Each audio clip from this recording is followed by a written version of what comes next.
ഈ ജൂൺ 8-ാം തീയതി വ്യാഴാഴ്ച നമുക്ക് ഒരുമിച്ച് കടന്നു വരുവാനും ദൈവത്തെ സ്തുതിക്കുവാനും ദൈവത്തെ മഹത്വപ്പെടുത്തുവാനും ദൈവം തന്ന നല്ല സമയത്തിനായി സ്തോത്രം ചെയ്യുന്നു. ലൈനിൽ കടന്നു വന്നിരിക്കുന്ന എല്ലാ പ്രിയപ്പെട്ടവരെയും വേണ്ട വരുന്ന കർത്താവായ യേശുക്രിസ്തുവിന്റെ നാമത്തിലുള്ള എന്റെ സ്നേഹവന്ദനം അറിയിക്കുന്നു.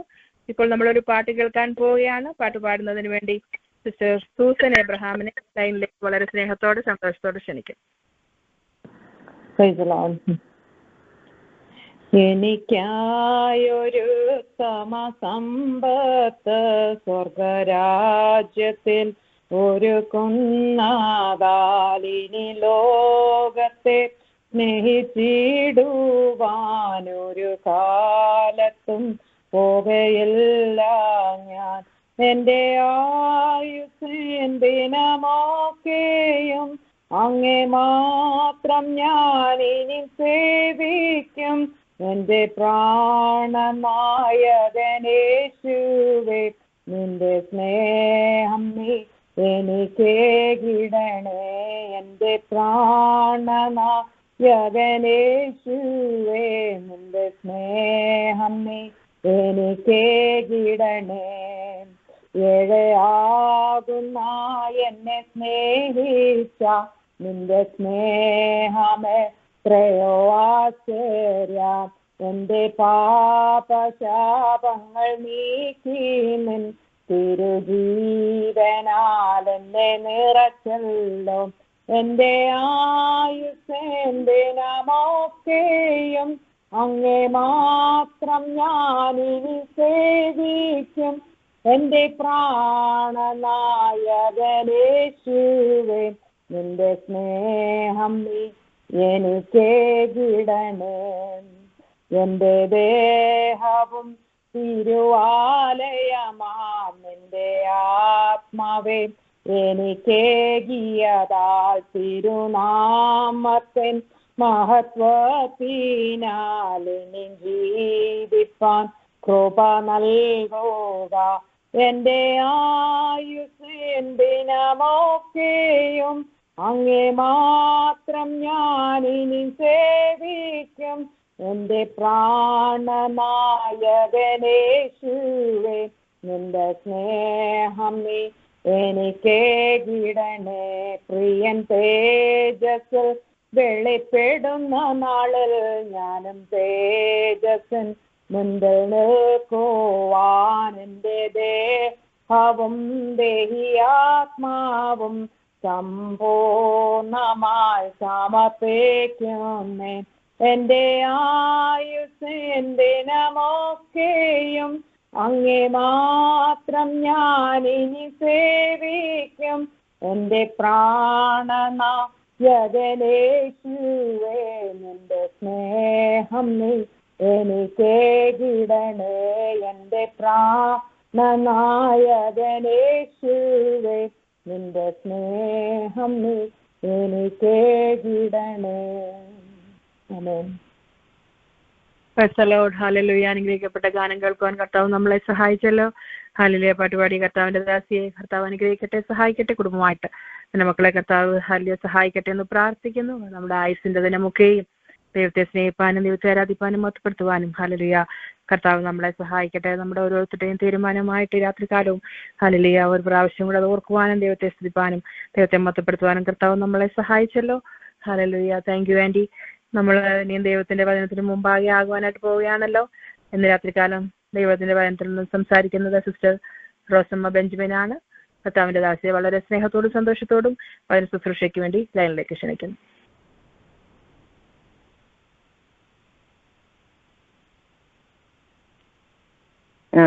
ഇന്ന് രാത്രികാലം ഒക്ലഹോമ പ്രെയർ ലൈനിലുള്ള എല്ലാ ദൈവമക്കൾക്കും ക്രിസ്തുയേശുവിൽ എൻ്റെ സ്നേഹവന്ദനം.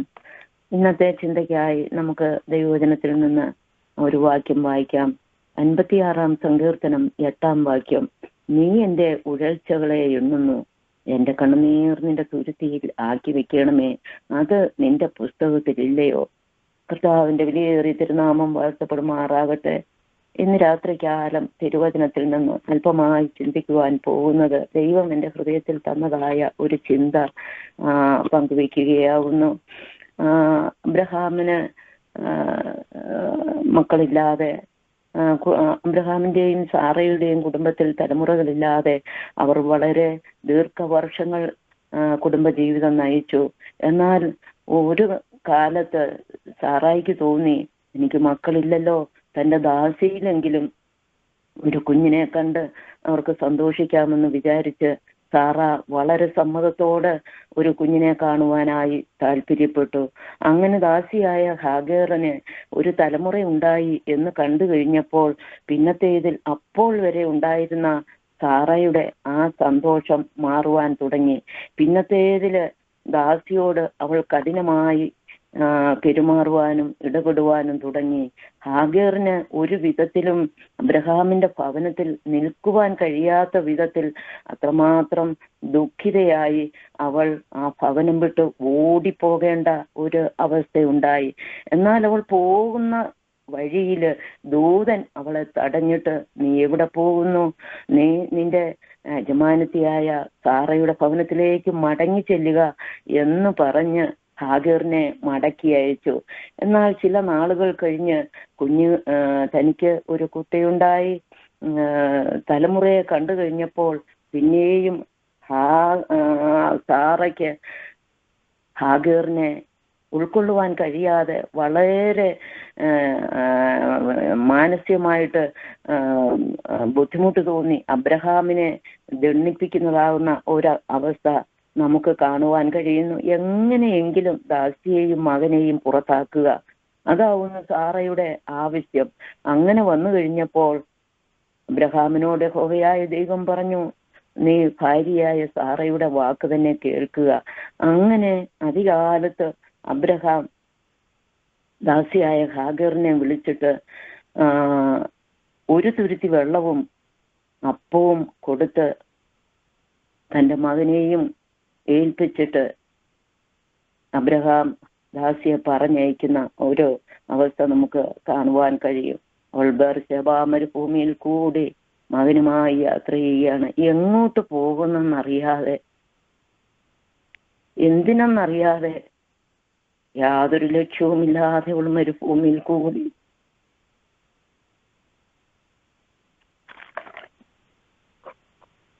അവൾ ഉഴന്ന് നടക്കുമ്പോൾ ഓവയാകുന്ന ദൈവം അവളെ കാണുവാനിടയായി തീർന്നു.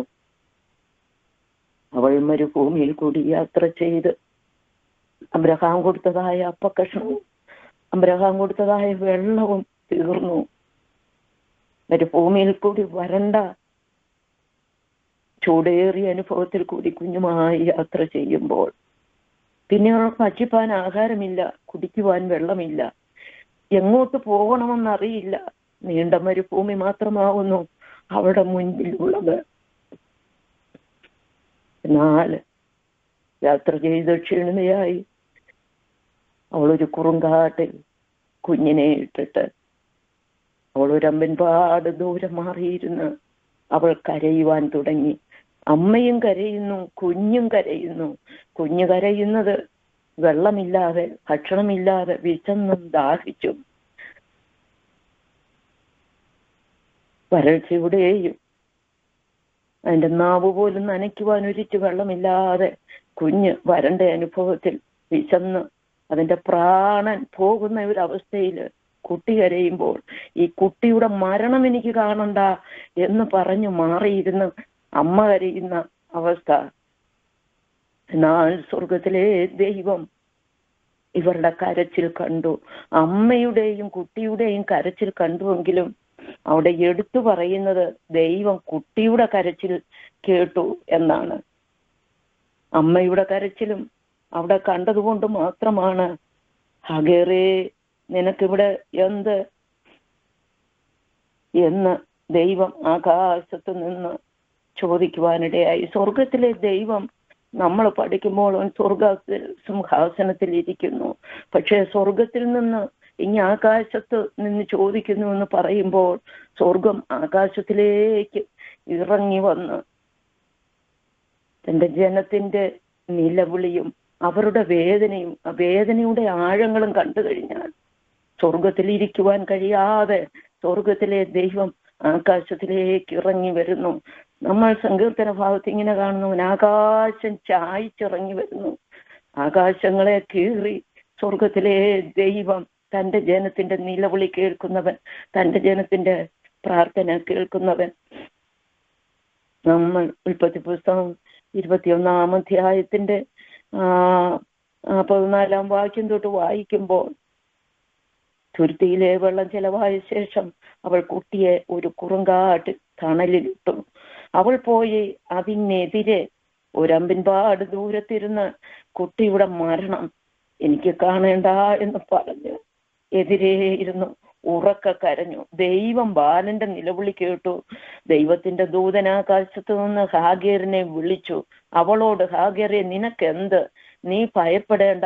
അപ്പോൾ തീർച്ചയായും സ്വർഗത്തിലെ ദൈവം കുട്ടിയുടെ കരച്ചിലും കേട്ടു, ഹാഗേറിന്റെ നിലവിളിയും കണ്ട് അവളോട് ചോദിക്കുകയാണ്, നിനക്കെന്ത്? നീ ഭയപ്പെടേണ്ട. ബാലൻ ഇരിക്കുന്നിടത്ത് നിന്ന് അവന്റെ നിലവിളി ദൈവം കേട്ടിരിക്കുന്നു. ഈ ഭാഗം സന്ധ്യാസമയത്ത് ഞാനൊന്ന് ധ്യാനിച്ചപ്പോൾ എൻ്റെ ഹൃദയത്തെ ഉടക്കിയ ഒരു വാക്യം ഇതാണ്: ബാലൻ ഇരിക്കുന്നിടത്ത് നിന്ന് അവന്റെ നിലവിളി ദൈവം കേട്ടിരിക്കുന്നു. അപ്പോൾ ബാലൻ ഇരിക്കുന്ന ഇടമെന്ന് പറയുന്നത് ചൂടേറിയ മരുഭൂമി, ഭക്ഷണമില്ലാതെ, വെള്ളമില്ലാതെ, അപ്പനുപേക്ഷിച്ചു, അമ്മയും ഉപേക്ഷിച്ചതുപോലെ കാര്യം കുട്ടിയുടെ മരണം കാണുവാൻ കഴിയാതെ അവന്റെ സമീപത്തു നിന്ന് അകലെ മാറി അമ്മ ഇരിക്കുന്നു. ഇപ്പോൾ അവന്റെ പ്രാണൻ അവനിൽ നിന്ന് പോയി പോകുന്നതാകുന്ന ഒരവസ്ഥ. ആ സമയത്താണ് ബാലൻ ഇരിക്കുന്ന ഇടത്ത് നിന്ന് ആ സന്ദർഭത്തിൽ ദൈവം അവന്റെ നിലവിളി കേട്ടിട്ട് അമ്മയായ ഹാഗറിനോട് പറയുന്നു, നീ ചെന്ന് ബാലനെ താങ്ങി എഴുന്നേൽപ്പിച്ചു കൊള്ളുക. ഞാൻ അവനെ ഒരു വലിയ ജാതിയാക്കും. നീ ചെന്ന് നിന്റെ മകനെ താങ്ങി എഴുന്നേൽപ്പിക്കുക. ദൂരെ മാറിയിരുന്ന മകന്റെ മരണം കാണേണ്ട എന്ന് പറഞ്ഞ് യാതൊരു പ്രതീക്ഷയ്ക്കും വഴിയില്ല എന്നോർത്ത് വളരെ ദുഃഖത്തോടെ കരയുന്ന ഹാഗറിനോട് പറയുകയാണ്, നീ നിന്റെ മകനെ താങ്ങി എഴുന്നേൽപ്പിക്കുക. ദൈവത്തിന്റെ ആ ഒരു ശബ്ദം കേട്ട് കഴിയുമ്പോൾ സ്തോത്രം, അവളുടെ ഹൃദയത്തിനുണ്ടായ ആശ്വാസം മാത്രവുമല്ല, അവനെ താങ്ങി എഴുന്നേൽപ്പിക്കുക എന്നും മാത്രമല്ല പറയുന്നത്, ഞാൻ അവനെ ഒരു വലിയ ജാതിയും കൂടെ ആക്കുമെന്ന്. അവളോടൊരു വലിയ ദൂതും കൂടെ സ്വർഗത്തിലെ ദൈവം വരുവാനിരിക്കുന്ന അവിടെ തലമുറയെ കുറിച്ചുള്ള ദൈവത്തിന്റെ ഒരു വലിയ ആലോചന, ഒരു വലിയ ദൂത്, ഒരു പ്രവചനം കൂടി അവളോട് അറിയിക്കുകയാണ്. ദൈവം അവളുടെ കണ്ണു തുറന്നു. അവൾ ഒരു നീരുറവ് കണ്ടു. അപ്പോൾ ഈ കുഞ്ഞിനെയും കൊണ്ട് ഹാഗർ അവിടെ ചെല്ലുമ്പോൾ ആ കുട്ടി കിടക്കുന്ന സ്ഥലത്തിനരികെ, അല്ലെ അവർ ചെന്ന ആ സ്ഥലത്തിനരികെ തന്നെ ഒരു നീരുറവ സ്വർഗം കരുതിയിട്ടുണ്ട്. പക്ഷേ ആ സമയത്ത് അത് ഹാഗർ കാണുന്നില്ല. എന്നാൽ കുട്ടിയുടെ കരച്ചിലും കുട്ടിയുടെ മരണം കാണുവാൻ കഴിയാത്ത തലമുറയുടെ പ്രാണവേദനയും കണ്ടുകൊണ്ട് കരയുന്നതായ ഹാഗറിന്റെ കരച്ചിലിന്റെ മുൻപിൽ സ്വർഗം അവളുടെ കണ്ണ് തുറക്കുകയാണ്. ആ സമയം വരെയും അവളുടെ കണ്ണിനെ ഒരു ഒരു മൂടുപടലം പോലെ ഇവിടെ കണ്ണിനെ മറച്ചു വെച്ചിരുന്ന നന്മ അവളുടെ കണ്ണിന്റെ മുൻപിൽ കണ്ട് അവൾ നീരുറവയെ കാണുവാൻ ഇടയായി തീർന്നു. എന്നിട്ട് അവളുടെ കണ്ണ് തുറന്ന് അവൾ ഒരു നീരുറവ് കണ്ടു. ചെന്ന് തുരുത്തിയിൽ വെള്ളം നിറച്ച് ബാലനെ കുടിപ്പിച്ചു. ദൈവം ബാലനോട് കൂടെ ഉണ്ടായിരുന്നു. അബ്രഹാം ഭവനത്തിൽ നിന്ന് കൊടുത്തു വിട്ടതായ വെള്ളം തീർന്ന ആ കാലിയായ ശൂന്യമായ തുരുത്തി ആയിരിക്കുമല്ലോ ആ സമയത്ത് അല്ലെങ്കിൽ പിന്നെ മരുഭൂമിയിൽ എവിടെ നിന്ന് അവൾക്ക് തുരുത്തി? ആ കാലിയായ തുരുത്തി സ്വർഗത്തിലെ ദൈവം ഒരു നീരുറവ. അബ്രഹാം ഭവനത്തിൽ നിന്ന് ഒരു തുരുത്തി വെള്ളമാണ് കൊടുത്തതെങ്കിൽ സ്വർഗത്തിലെ ദൈവം അവൾക്ക് അവിടെ തലമുറയ്ക്കും വേണ്ടി ഒരു നീരുറവ തന്നെ കൊടുത്തു. പറ്റിപ്പോകാത്ത ഒരു നീരുറവ, വേണ്ടുവോളം കുടിച്ചിട്ട് ഒരു വലിയ ശേഷിപ്പും കൂടെ ലഭിക്കത്തക്ക നിലയിൽ സ്വർഗത്തിലെ ദൈവത്തിന്റെ വലിയ അനുഗ്രഹം അവളുടെ കണ്ണിന് കാണുവാനിടയായി തീർന്നു. ദൈവം ബാലനോട് കൂടെ ഉണ്ടായിരുന്നു.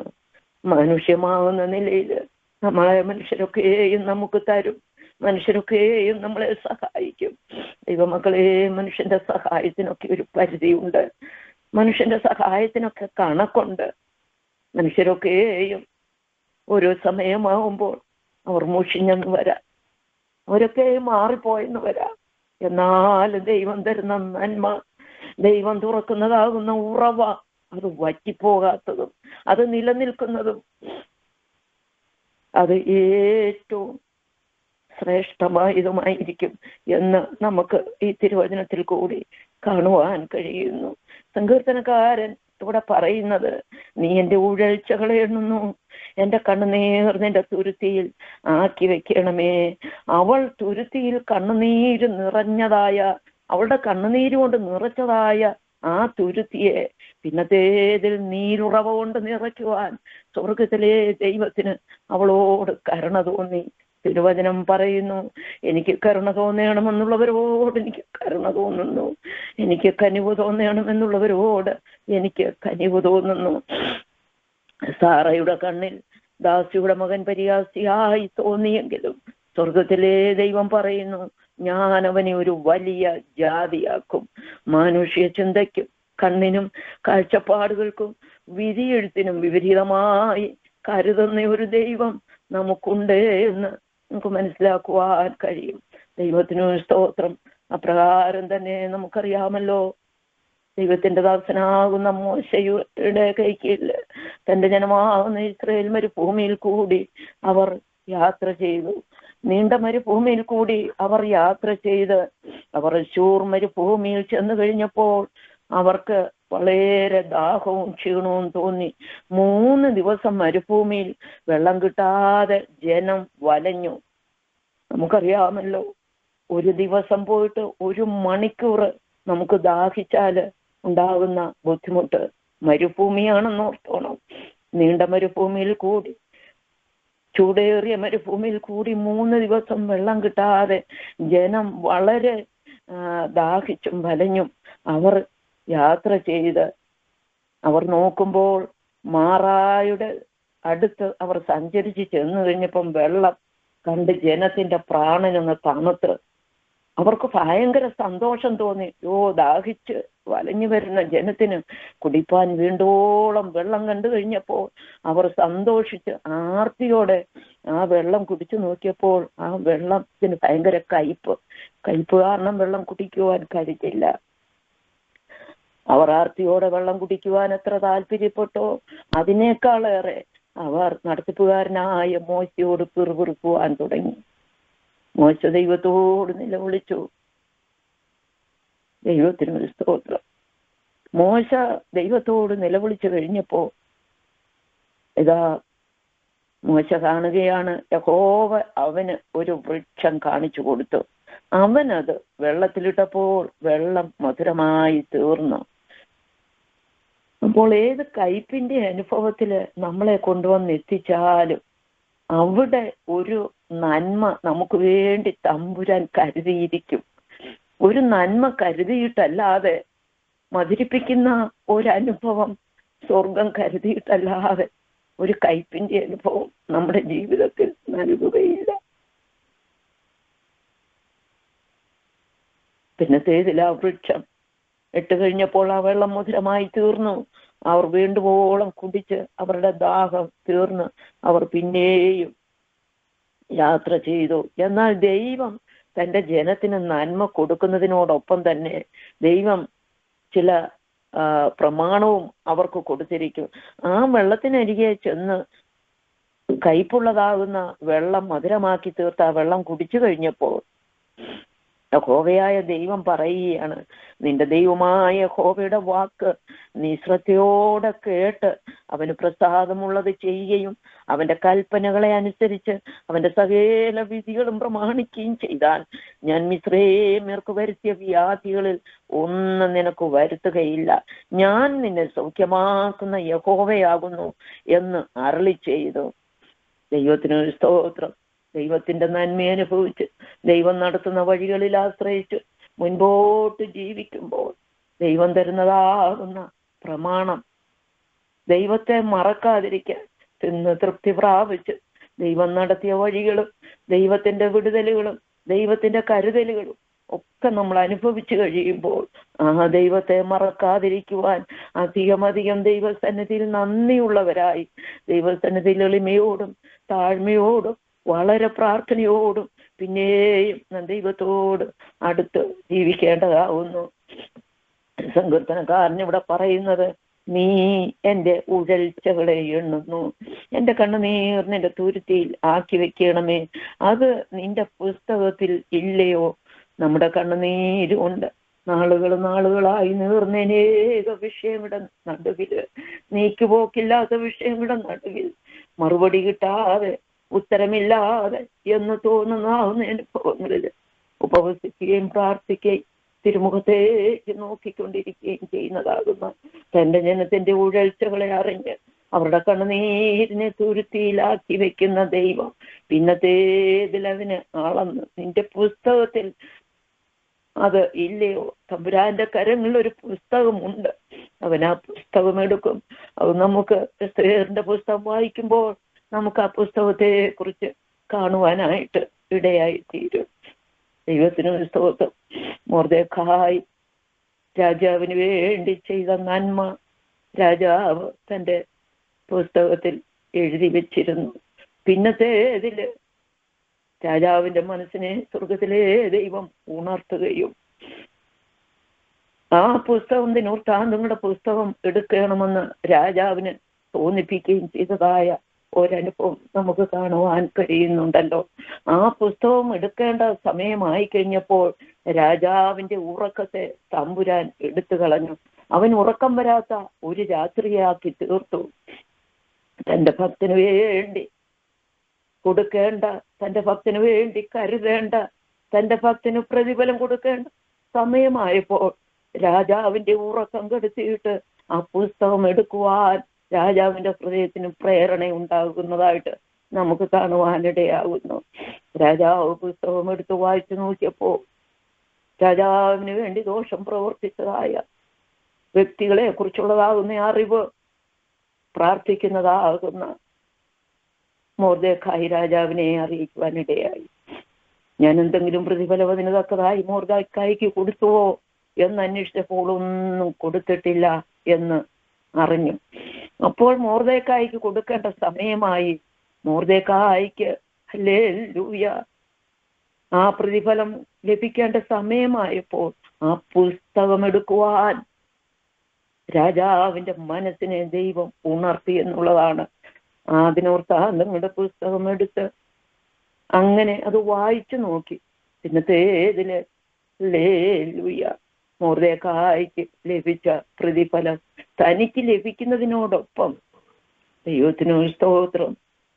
മറുഭാഗത്ത് ദുഷ്ടനാകുന്ന ഹാമാൻ ഒരുക്കിയതാകുന്ന എല്ലാ കെണിയിൽ നിന്നും കുടുക്കിൽ നിന്നും ആ വലിയ വിധിയിൽ നിന്നും ആ കഴുകുമരത്തിൽ നിന്നും മൊർദെഖായിക്ക് രക്ഷ പ്രാപിക്കുവാനും പിന്നത്തേതിൽ ദുഷ്ടൻ അതിൽ തന്നെ അകപ്പെട്ടു പോകുവാനും ഇടയായി തീർന്നു. നമുക്ക് ഈ മരുഭൂമിയിൽ ജീവിക്കുമ്പോൾ ഈ മരുഭൂമിയിൽ നമുക്ക് നമ്മുടെ കർത്താവാകുന്ന യേശു ക്രിസ്തു അല്ലാതെ നമുക്ക് ആശ്രയിക്കുവാൻ വേറൊരിടവുമില്ല. ജീവിതത്തിൽ എന്ത് തന്നെ സംഭവിക്കട്ടെ, ജീവിതത്തിൽ എന്ത് കയ്പിൻ്റെതാകുന്ന അനുഭവങ്ങൾ, ജീവിതത്തിൽ ഏത് പ്രതികൂലത്തിന്റെ അനുഭവങ്ങൾ എന്ത് തന്നെ ഉണ്ടായിരുന്നാലും ഇനിയും നമ്മൾ എങ്ങോട്ടാ പോകുന്നത്? ഭക്തൻ പറയുന്നു, എന്നെ വിട്ട് ഞാൻ എവിടേക്ക് പോകും? തിരുസന്നിധി വിട്ട് ഞാൻ എവിടേക്ക് പോകും? സ്വർഗത്തിൽ കയറിയാൽ നീ അവിടെയുണ്ട്, പാതാളത്തിന് എന്റെ കിടക്ക് വിരിച്ചാൽ നീ അവിടെയുണ്ട്, സമുദ്രത്തിന്റെ അറ്റത്ത് എന്ന് പാർത്താൽ അവിടെയും നിന്റെ കണ്ണ് ഞങ്ങളെ കാണുന്നു. എങ്കിലപ്പാ നിന്നെ മറന്ന് ഞങ്ങൾക്കൊരിടവുമില്ല.